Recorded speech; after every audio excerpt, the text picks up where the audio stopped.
जय सिया राम। हनुमान जी की महिमा के क्या कहने इस कलयुग में, जहाँ लोगों के पास फुर्सत नहीं है, वक्त नहीं है, भागम भाग की स्थिति है और कई तरह की समस्याएं हैं।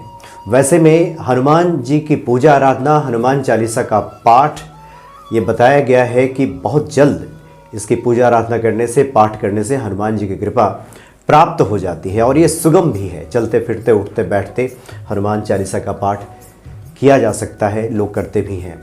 और हमारी ये कोशिश ये है कि हनुमान चालीसा का पाठ करने से पहले इसके गूढ़ रहस्यों को, गूढ़ार्थ को अगर हम जान लें तो जो एक भाव का प्रवाह बनेगा, ये भक्ति की तरफ और हमें उन्मुख करेगा और हमारी आस्था को प्रगाढ़ करेगा, मजबूत करेगा। और आचार्य सुरसेन ब्रजवासी जी हमारे सामने उपस्थित हैं, जो कि बहुत अच्छे कथावाचक भी हैं, कथावक्ता है, ब्रजमंडल से आपका संबंध भी है और बहुत ही गूढ़ार्थ बता रहे हैं हनुमान चालीसा के बारे में, महिमा का गुणगान कर रहे हैं हनुमान जी के बारे में। आज की कड़ी में आप क्या बताने जा रहे हैं हनुमान जी? माफ़ कीजिएगा। जय सिया राम जी। सभी भक्तों को जय सिया राम। आइए बंधुओं, जैसा कि हम निरंतर हनुमत कृपा से आगे बढ़ रहे हैं, तो आज जो आगे वाली चौपाई है, मैं समझता हूँ आप लोगों को भी याद होगी। आइए उसी की ओर अग्रसर होते हैं और भाव से एक बार उसका गायन कर लेते हैं। प्रभु चरित्र सुनिबे को रसिया, राम लखन सीता मन बसिया। तो आपने चौपाई सुनी, प्रभु चरित्र सुनिबे को रसिया, राम लखन सीता मन बसिया। तो प्रभु चरित्र सुनिबे को रसिया, साधारण अर्थ हम लोग समझ पा रहे हैं जी। कि जो उनको सुनने, चरित्र को सुनने वाले रसिक होते हैं, राम लखन सीता मन बसिया। या दो अर्थ निकलते हैं, राम लखन सीता मन बसिया, या तो आप राम लखन सीता के मन में बसते हैं, दूसरा निकलता राम लखन सीता मन बसिया।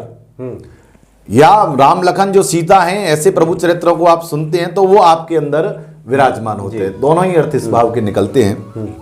तो आइए थोड़ा सा इस पे विस्तार कर लेते हैं, हम थोड़ा सा गहराई में चल के देख लेते हैं कि क्या स्वरूप है। प्रभु चरित्र सुनिबे को रसिया, देखिए ये शब्द आया रसिया, और ब्रज में जाएंगे तो ब्रज में कहा जाता है होरी के रसिया है। जिस समय फाल्गुन का महीना होता है तो पूरे एक महीने के चकाचक होली का आनंद ब्रज में रहता है और वहां पर भी होरी के रसिया कहा जाता है। तो रसिया शब्द का जो अर्थ है उसे आप पहले आप समझ लीजिए कि रसिया क्या है। अगर देखा जाए तो एक तरह से रसिया का मतलब होता है आपको किसी कार्य की लत लग जाना, व्यसनी हो जाना। आपको मतलब वो चीज चाहिए ही चाहिए, बिना उसके आपका गुजारा नहीं है।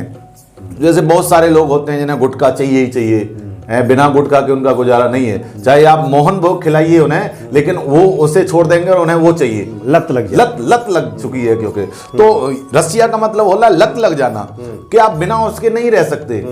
तो ठीक उसी प्रकार से आपको प्रभु चरित्र की लत लग जाना, भगवत कथा की लत लग जाना, हनुमत कथा की लत लग जाना, कि बिना आप उसके नहीं रह सकते। भाई हमें वो चाहिए ही चाहिए, आप कैसे भी हो, कुछ भी हो, हमें कथा चाहिए चाहिए, हमें कथा सुननी है, हमें भगवत चर्चा सुननी है। तो ये रसिया होता है, इसको रसिया कहा जाता है। रसिक दो तरह के होते हैं, जो सुनने वाले होते हैं दो तरह के श्रोता होते हैं, रसिक होते हैं, भावुक होते हैं। जो रसिक होता है वो उसमें मस्ती में डूब करके आनंदित होकर के उसको सुनता है, उसको और आनंदित होता है। जितना सुनाया जा रहा है उसकी भाषा में अंदर पहुंच करके, गहराई में जाकर के और मदमस्त हो जाता है, रसिक हो जाता है। उस रस को जो बरस रहा है उसको श्रवण कर रहा होता है, वो नहीं चाहता कि जरा सा भी बाहर गिरे, पूरा सब कुछ मैं श्रवण कर जाऊं, वो रसिक होता है। एक होता है भावुक। भावुक क्या है कि उस प्रभु कथा में बैठा और बैठते ही इतना भाव विभोर हो गया कि नेत्रों से अश्रुपात हो रहे हैं, अश्रु बह रहे हैं, झरझर कथा सुन रहा है, मग्न हो रहा है। तो वो भावुक लोग हैं, वो भाव के साथ में उसको सुन रहे हैं। और ये जो रसिक लोग हैं कि बिल्कुल उसके मय हो जाना चाहते हैं। जैसे हनुमत कथा सुनते सुनते वो हनुमत मय हो जाते हैं। जैसे कई बार मैंने आपसे भी सुना है कि मैं तो भूल ही गया, ये चरित्र चल रहा है और ये प्रसंग चल रहा है, तो ये मग्न हो जाना है, आप उसमें खो गए। तो ये रसिक लोगों का काम है कि आप उसके अंदर मदमस्त होकर के उससे सुन रहे हैं, आपको दुनियादारी से कोई मतलब नहीं रहा। तो ये रसिया होता है। तो ऐसे ही कौन है? हनुमान जी रसिया है। जब भगवान महाप्रयाण करने लगे, इस धराधाम को छोड़ करके राम जी जाने लगे, तो उन्होंने हनुमान से कहा, भाई हनुमान तू मेरे साथ चलेगा? तो हनुमान जी ने कहा, प्रभु कहाँ लेकर के जाओगे? कि भाई बैकुंठ चलेंगे और कहाँ जाना है, अब तो यहाँ का कार्य हो गया, हमें बैकुंठ जाना है। तो हनुमान जी ने कहा बैकुंठ में जाऊंगा तो बैकुंठ में कौन होगा? कि मैं होऊंगा बैकुंठ में और कौन होगा? बोले प्रभु आप तो होंगे ही, वो तो पता है, लेकिन क्या आपकी कथा वार्ता वहां होगी? तो राम जी ने कहा भाई देखो बैकुंठ में मैं तो होऊंगा लेकिन मेरी कथा वार्ता नहीं होगी। वो तो यही धराधाम पर ही सुलभ है, वो बैकुंठ में नहीं हो सकती। मैं तो मिलूंगा लेकिन मेरी कथा नहीं मिलेगी। तो हनुमान जी ने कहा प्रभु मैं तो आपकी कथा को सुनने का रसिया हूं, है मुझे तो आपकी कथा वार्ता चाहिए। मुझे आप मिलेंगे अच्छी बात है, लेकिन आपसे ज्यादा मुझे जो आनंद आता है वो आपकी कथाओं में आता है। वो आपकी भक्ति कोई कर रहा होता है, उसके चरित्र को मैं सुन रहा होता हूं, उसमें बड़ा आनंद आता है मुझे, मेरा हृदय गदगद हो जाता है। आप मुझे ये बताइए वो कहां मिलेगी? तो भगवान ने कहा भाई देखो मद भक्ता यत्र गायंती तत्तिष्ठामि नारद। श्रीमद् भागवत में ये बात कही गई कि जहां भगवान के भक्त होते हैं और जहां भगवान के भक्त चर्चा करते हैं वहां भगवान की कथा भी होती है और भगवान भी होते हैं, दोनों लोग होते हैं। बैकुंठ में केवल भगवान होते हैं, लेकिन धराधाम पर भगवान के भक्त भी होते हैं, उनकी कथा भी होती है और उनके बीच में भगवान भी होते हैं। तो हनुमान जी ने कहा कि बैकुंठ जाऊंगा तो प्रभु केवल आप मिलेंगे और इस धराधाम पर रहूंगा तो आपकी कथा भी मिलेगी, आपके भक्त भी मिलेंगे और आप भी मिल जाएंगे। तो ऐसे जो रसिया थे हनुमान जी महाराज, उन्होंने भगवान के साथ जाना स्वीकार नहीं किया। उन्होंने कहा भाई मैं तो प्रभु यहीं पर रहूंगा। कब तक रहोगे? हनुमान जी से पूछा कि आप यहां कब तक रहोगे? तो हनुमान जी ने एक ही बात कही प्रभु जब तक आपकी चर्चा, जब तक आपके नाम की चर्चा इस धराधाम पर रहेगी तब तक मैं धराधाम पर रहूंगा, उससे पहले मैं जाने वाला नहीं हूं। तो आप लोग देखते हैं कि आज भी हनुमान जी हम लोगों के बीच में विद्यमान है। कलयुग के सर्व प्रभावी अगर कोई देव है तो वो श्री हनुमान जी महाराज हैं, वो श्री बालाजी महाराज हैं। आप उनकी शरण में जाएंगे तो निश्चित ही कल्याण होगा। और उनको प्रसन्न करने के लिए आप इधर उधर की बातें छोड़ करके उनको केवल कथा सुनाइए। आपके मन में जो भी भाव आ रहा है, आपके मन में जो भी प्रसंग आ रहा है वो उन्हें कह सुनाइए और इस भाव के साथ सुनाइए कि वो सुन रहे हैं, जो आप कह रहे हैं वो उन तक पहुंच रहा है। ये जब भावना आपके अंदर प्रकट हो जाएगी तो आपका कहना सार्थक हो जाएगा। तो ऐसे श्री हनुमान जी महाराज वो कहते हैं कि मैं तो केवल भगवत चर्चा सुनना चाहता हूं और उसी का रस हूं। यत्र यत्र रघुनाथ संकीर्तनम, जहां जहां भगवत नाम का संकीर्तन है मैं वहां जरूर पहुंचता हूं। जहां जहां हरि चर्चा है मैं वहां बहुत जरूर पहुंचता हूं, चाहे वो चर्चा कैसी भी हो, लेकिन चर्चा चाहे गायन में हो, संकीर्तन में हो अथवा वक्तव्य के रूप में, कथा के रूप में हो, मैं जरूर पहुंचता हूं। बशर्ते हनुमान जी पहुंचते, लेकिन हमारी आंखें या हम लोग उनके स्वरूप को नहीं पहचान पाते, नहीं देख पाते, क्योंकि उसमें कई सारी बातें होती है। न देखने का कारण एक ये भी है कि हम उस लायक नहीं हैं। हाँ, हमारी स्थिति अभी वो नहीं है कि हनुमान जी को देख सकें, हाँ, उन्हें परख सकें। आप सूर्य की तरफ नहीं देख सकते हैं, क्योंकि आपको पता है कि सूर्य की तरफ देखूंगा तो मेरे ही नुकसान होगा। तो आप साधारण दृष्टि से सूर्य को नहीं देख सकते हैं, लेकिन आपको सूर्य को देखने के लिए अपनी जो आत्म दृष्टि है उसको प्रकाशित करना होगा। ठीक उसी तरह से आपको हनुमान जी को पाना है तो पहले अपनी आत्मशक्ति को जागृत करना होगा, अपने को उस लेवल पर पहुंचाना होगा कि आपको आपके हनुमान जी दर्शन दे दें। हैं, बाबा को देखिए ना, तुलसीदास जी के सन्मुख हनुमान जी पहुंच गए, उनको खूब दर्शन दिया और खूब वार्तालाप होती है उनसे। और उन्होंने कहा भाई राम जी के दर्शन करने हैं, चित्रकूट पे पहुंचिए, वहां राम जी आते हैं। तो राम जी निकल गए, उन्हें पता ही नहीं चला बाबा को। तो उन्होंने पूछा आज राम जी तो आए नहीं, कि प्रभु आए तो थे, आपने उन्हें चंदन टीका भी लगाया लेकिन आप समझ नहीं पाए। तो उन्होंने कहा भाई हनुमान जी अगर अगली बार आए तो बताना जरूर, क्योंकि मैं तो प्रभु दर्शन करना चाहता हूं। तो जिस समय बाबा तुलसीदास बढ़िया सा चंदन घोट करके बैठे थे, सबको चंदन लगा रहे थे, उसी समय प्रभु श्री राम पधारे। तो उसी समय हनुमान जी महाराज ने गायन कर दिया महाराज कि चित्रकूट के घाट पे भई संतन की भीड़, तुलसीदास चंदन घिसे और तिलक लेत रघुवीर। बाबा ने बता दिया अरे जिसे तुम चंदन दे रहे हो वही स्वामी जी हैं, वही रघुवीर हैं, वही राम हैं। और यह जब देखा तो उन्हें बड़ा आनंद आया। बाबा का हृदय प्रसन्न हो गया कि हनुमान जी आज आपने मेरा जीवन सार्थक कर दिया, सफल कर दिया। इस जीवन को, इस देह को धरना मेरा सार्थक होगा, क्योंकि प्रभु दर्शन हो गए। तो कहने का भाव ये कि जो साधारण स्वरूप में होते हैं हम उन्हें पहचान नहीं चाहते। पहचानने के लिए किसी हनुमान जैसे गुरु की आवश्यकता है। जब आपको हनुमान जैसा कोई रसिक गुरु आपको मिल जाएगा तो वो आपको बता देगा कि भगवान कहाँ हैं और हनुमान कहाँ हैं। तो आपको हनुमान जी कहते हैं कि मैं तो प्रभु चरित्र सुनबे को रसिया, मैं तो भगवान की कथा सुनने का रसिया हूं। और रसिया का लक्षण क्या है? रसिया का लक्षण यह है कि आप कथा सुनने जाते हैं, आपको कथा सुनना अच्छा लगता है, तो बहुत सारे लोग आपका विरोध कर रहे होते हैं। आपके परिवार में ही कुछ लोग कह रहे होते हैं कि आप तो बस इसी में लगे रहते हो, आपको घर के कार्यकाज से कोई मतलब नहीं है। समाज के कुछ लोग आपको कह रहे होते हैं कि आप ये सब क्या कर रहे हो, आपको परिवार देखना चाहिए, आपको बच्चे देखने चाहिए, आपको घर देखना चाहिए। तो ऐसे न जाने कितने विरोध करने वाले आपको मिलेंगे, लेकिन आप उन सब की परवाह न करते हुए, उन सब को छोड़ करके और केवल भगवत आश्रय रसिक बन करके, नहीं, जैसे बिना भोजन के हमारा शरीर नहीं चलता है, भोजन हमें चाहिए ही चाहिए, ठीक उसी तरह से जब आप उस तरह के रसिक हो जाएंगे कि आपको कथा चाहिए ही चाहिए, तो फिर कोई भी कितना भी विरोध करे, आपको उसका कोई फर्क नहीं पड़ता है। तो प्रभु चरित्र सुनबे को रसिया। अब यहां पर एक और बात आती है कि यहां पर कहा गया प्रभु चरित्र।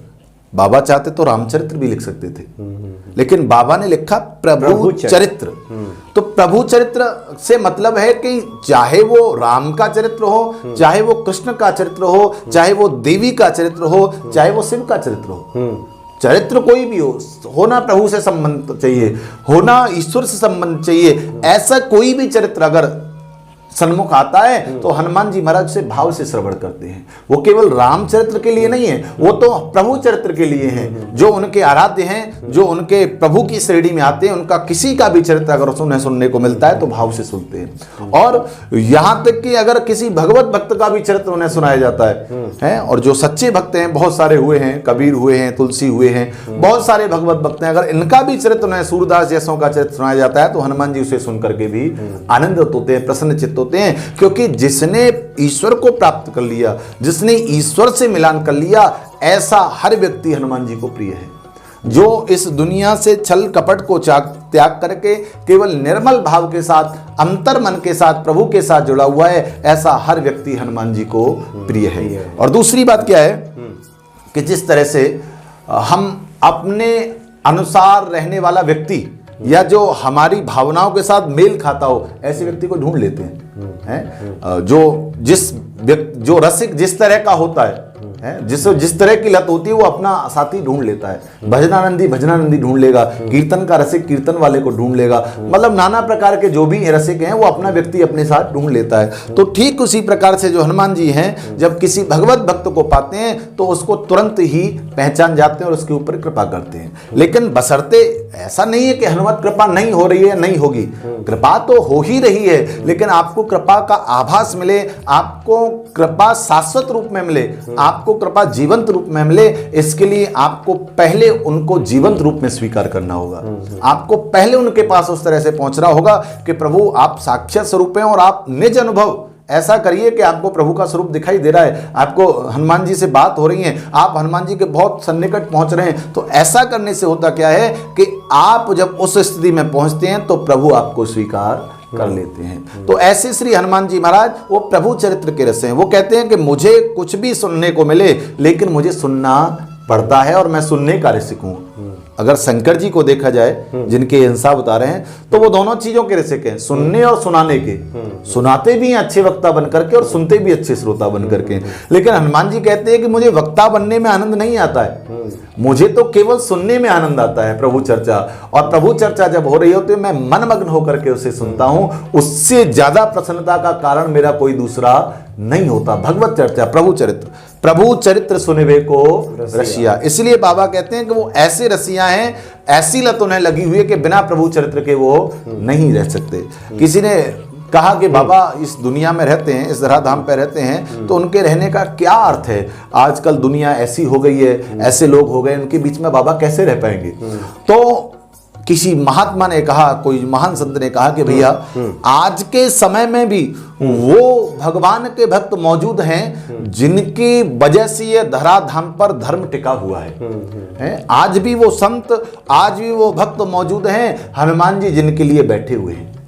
जो कपटी है, जो छल है, जिनके अंदर छिद्र भरा हुआ है, ऐसे व्यक्ति हनुमान जी के लिए क्यों आकर्षित होंगे हनुमान जी उसकी ओर? जब आपका मन अंतर्मन शुद्ध होगा तो हनुमान जी आकर्षित होंगे। बहुत सारे लोगों के प्रश्न होते हैं, क्वेश्चन होते हैं कि जी महाराज जी हमने ये कार्य किया लेकिन उसके बाद भी प्रभु की कृपा नहीं हुई। तो उसमें दो चीजें होती हैं, आपने एक संख्यात्मक रूप से तो कर लिया उसको, लेकिन जो अंतर्मन का रूप होना चाहिए, भाव का रूप होना चाहिए, उसके साथ आप नहीं कर पाए हैं। आप देखिए वो दृष्टांत बड़ा श्रेष्ठ है बाबा तुलसीदास जी का, कि उन्होंने एक बार राम लिख करके दे दिया और चोरों ने कहा कि मैं पार जाना, तो एक बार राम लिख दिया और बंद कर दिया कि भाई इसे पकड़ो और इसे लेकर के सरयू पार हो जाओगे।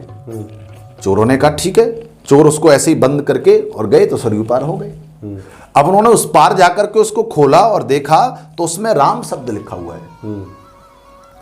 तो चोरों ने कहा कि ये राम तो हम खुद भी लिख सकते हैं और बाबा ने तो एक बार लिखा, हम कई बार लिख सकते हैं। तो जब वो वापस उन्हें आना था चोरी करके, तो उन्होंने क्या किया, एक बड़ा सा पेपर लिया और उस पर बहुत सारे राम राम राम राम लिख दिए और उसको बंद कर लिया। और बंद कर करके हाथ में लेकर के और उसको सरयू में जैसे ही प्रवेश किया तो इधर से तो मार्ग मिल गया था, एक बार राम लिखा था, लेकिन उधर से मार्ग नहीं मिला। जैसे ही प्रवेश किया तुरंत बहने लगा। अब जैसे तैसे करके दूसरों ने बचाया और जैसे तैसे नाव के माध्यम से उस पार आए और बाबा की कुटिया बजा दी। अरे बाबा किवाड़ खोलो। बाबा आए निकल करके, भाई क्या बात है बताओ। बाबा तुम तो हमें मरवाना ही चाहते हो कि क्यों पार नहीं हुए तुम, के पार तो हो गए। फिर कि जब हम उधर से आ रहे थे तो हमने देखा आपने एक बार राम लिखा है, तो हमने कई बार राम लिखा, पूरा पेपर भर दिया और उसके बाद जब हम आए तो हम तो बहने लग गए। तो बाबा जी को हंसी आ गई। उन्होंने कहा भाई जिसको एक राम पे विश्वास नहीं, एक राम शब्द के ऊपर तुम्हें विश्वास नहीं है तो तुम 1000 बार लिखते रहो, उससे क्या फायदा। तो कहने का भाव यह कि आपने हनुमान चालीसा का पाठ किया और आपने केवल संख्यात्मक दृष्टि से कर लिया कि मैंने तो 21 पाठ कर दिए या 11,000 पाठ कर दिए, 5,000, तो वो संख्या वाली बात नहीं है, भाव वाली बात प्रधान है। कि जिस तरह से बाबा ने एक बार राम लिखा और चोर सरयू पार हो गए, ठीक उसी तरह से अगर आपने सच्चे मन से मन वचन और कर्म तीनों को एकाग्र चित्त करके मनसा वाचा कर्मण अगर आपने एक बार भी पाठ कर लिया तो ही पर्याप्त है। जरूरी नहीं कि आप बार बार करिए। लेकिन बार बार क्यों कहा जाता है? बार बार इसलिए कहा जाता है कि बार बार जब कहा जाएगा तो कहीं ना कहीं जाकर के जो आपकी अंतर मन है, जो आपकी एकाग्रता है, वो धीरे धीरे बढ़ेगी।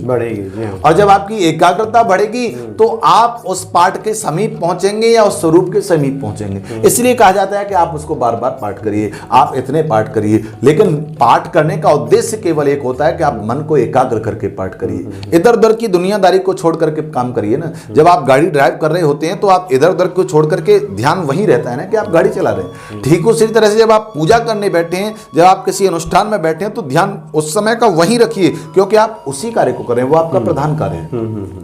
तो बाबा कहते हैं कि जहां भी भगवत चरित्र हो रहा होता है, जहां भी हनुमत चरित्र हो रहा, जहां भी राम चरित्र हो रहा होता है, कृष्ण चरित्र हो रहा होता है, तो मैं वहां बिना रोके टोके पहुंच जाता हूं। मेरे किसी को मुझे निमंत्रण देने की आवश्यकता नहीं है, मुझे तो केवल इतना मालूम होना चाहिए कि भगवत चर्चा हो रही है। और दूसरी बात देखिए, हम लोग आज गाजियाबाद में हैं, तो यहां पर अगर 10 जगह प्रभु चर्चा हो रही है तो हनुमान जी महाराज 10 जगह पहुंचेंगे। अगर हमें और आपको जाना हो तो किसी एक समय में एक जगह सम्मिलित हो सकते हैं, है ना। 2 जगह या 4 जगह हम नहीं पहुंच सकते, लेकिन बाबा का इतना प्रभाव है कि अगर वो कार्यक्रम 10 जगह हो रहे हैं, भगवत चर्चा रामचरित्र 10 जगह गाया जा रहा है, तो बाबा 10 जगह पहुंच करके उसका आनंद लेते हैं। ये बाबा की प्रधानता है, ये हनुमान की प्रधानता है। इसलिए उन्हें रसिया कहा जाता है, इसलिए रसिक कहा जाता है कि चाहे जितनी भी जगह हो प्रभु नाम, लेकिन हनुमान जी कहीं पर भी उसे छोड़ते नहीं है। इसलिए कहा गया है कि प्रभु चरित्र सुनिबे को रसिया, राम लखन सीता मन बसिया। राम लखन सीता मन बसिया है। तो पहला अर्थ हम लेते हैं कि राम लखन सीता मन बसिया। आपके हृदय में राम लक्ष्मण और सीता तीनों विद्यमान हो जाते हैं। कब विद्यमान हो जाते हैं? जब आप प्रभु चरित्र सुनते हैं, जब आप भगवत चरित्र सुनते हैं, जब ईश्वर चरित्र आप सुनते हैं, तो ये तीनों ही आपके अंदर आकर के समाहित हो जाते हैं। अब इसके आप कहेंगे कि ये हम कैसे मान लें, तो इसका सबसे बड़ा उदाहरण बाबा स्वयं है। हैं, उन्होंने सभा के बीच में और वक्षस्थल के अंदर दिखा दिया कि मेरे अंदर प्रभु राम और माँ जानकी विद्यमान है। तो ये कब संभव हुआ? क्योंकि इस लेवल के रसिया हैं वो कि कहीं पर भी प्रभु चरित्र को छोड़ते नहीं है। जहां पर भी केवल राम का नाम संकीर्तन है तो वहां पर भी हनुमान जी पहुंचते हैं। एहसास बहुत सारा है या नहीं है, आप अकेले बैठ करके गा रहे हैं या 50 लोगों के बीच में गा रहे हैं, उससे उन्हें कोई फर्क नहीं पड़ता। उन्हें तो केवल भगवत चरित्र से मतलब है, भगवत चर्चा से मतलब है। तो वो कहते हैं कि राम लखन सीता मन बसिया, आपके हृदय में राम लखन सीता निवास करते हैं। अच्छा, दूसरी बात, ये जो अंतःकरण है, जो हमारा हृदय है, वास्तव में ये उन्हीं के रहने का स्थान है। भगवान ने जब हृदय बनाया तो ये सोच करके बनाया कि जब जीव पृथ्वी पर जाएगा तो इस हृदय में मैं निवास करूंगा। लेकिन हम जीवों ने क्या किया? उस हृदय के अंदर काम को बिठाया, क्रोध को बिठाया, लोभ को बिठाया, मोह को बिठाया, दुनिया की जितनी भी समस्याएं हैं उन सबको हृदय में बिठा लिया। अब भगवान कहाँ बैठे? उनके लिए कोई स्थान ही नहीं छोड़ा। जो उनका स्थान है वो दूसरे को दे दिया। घर का ऑनर हमको इसलिए इसको केयर टेकर बना के गया कि भाई इसकी साफ सफाई रखना, जब जब मुझे मौका मिलेगा मैं घूमने आऊंगा और रुकूंगा। जब घर का मालिक आया तो देखा कि केयर टेकर ने तो पूरा तामझाम फैला रखा है। इसको एक कमरा इसको दे रखा है, एक कमरा उसको दे, पूरी गंद मची हुई है। अब वो मकान मालिक रुकेगा? वहां नहीं रुकेगा। वो क्या करेगा? वो कहेगा इससे हटाइए मकान को, इसको जरूरत नहीं है, इसको रखना नहीं है, इसको संभालना नहीं है। तो ठीक उसी तरह से जब हमें हृदय मिला है तो ये भगवान को विराजमान करने के लिए मिला है। ये हमें स्वच्छ बना करके रखना चाहिए ताकि जब भी भगवान का मन हो और वो हमारे हृदय मंदिर में चले आए और यहाँ करके निवास करें। तो हमें जो मंदिर भगवान के लिए मिला है हृदय के अंदर, उस मंदिर को हमने काम क्रोध को दे रखा है, उनको रेंट पे चढ़ा रखा है। तुम आ जाओ भैया, तुम यहाँ पर रहो और तुम हमें भी सुख अनुभव कराओ। तो ये जो संसार की लौकिक वासनाओं में जी फंसा हुआ है, इसलिए उसने उस अंतर मन को, उस हृदय को जो भगवान का निवास स्थान है, उसे माया मोह क्रोध को दे रखा है। तो इसलिए वो कहते हैं कि अगर राम लखन सीता हृदय में बसाने हैं तो आपको पहले उन सबको बाहर निकालना पड़ेगा। क्योंकि जहां पर अच्छाई है, जो सत्य है, वो झूठ के साथ तो रह नहीं सकता है।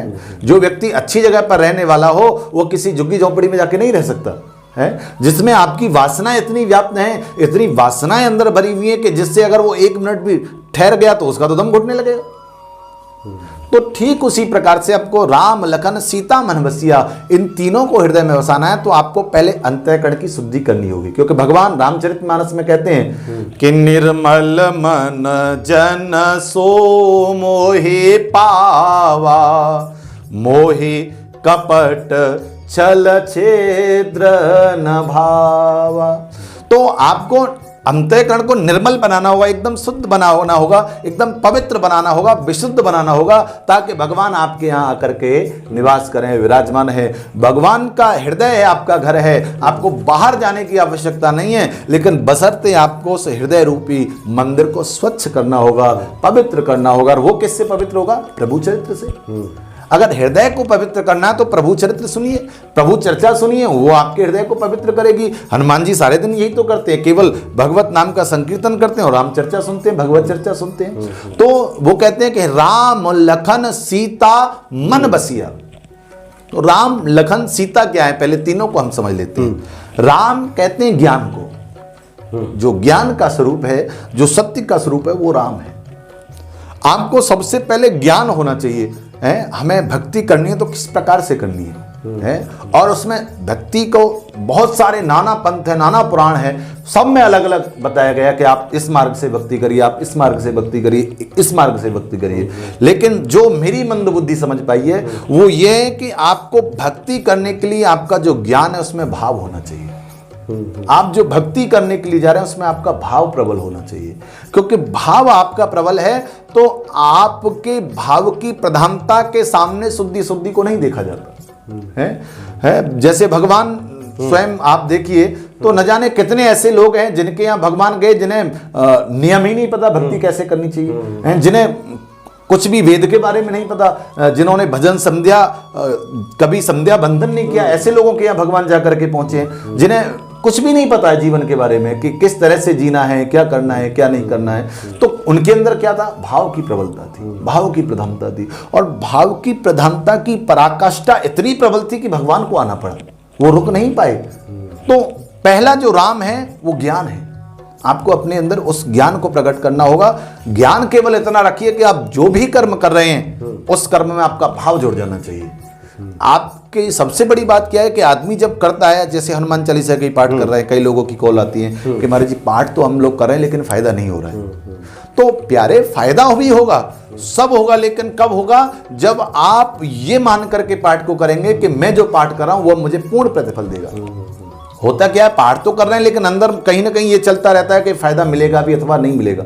संशयात्मा विनश्यति, शास्त्र कहता है आपको संशय नहीं करना चाहिए, आपको केवल अडिग हो जाना चाहिए कि हाँ प्रभु हैं और वो मेरा काम करेंगे।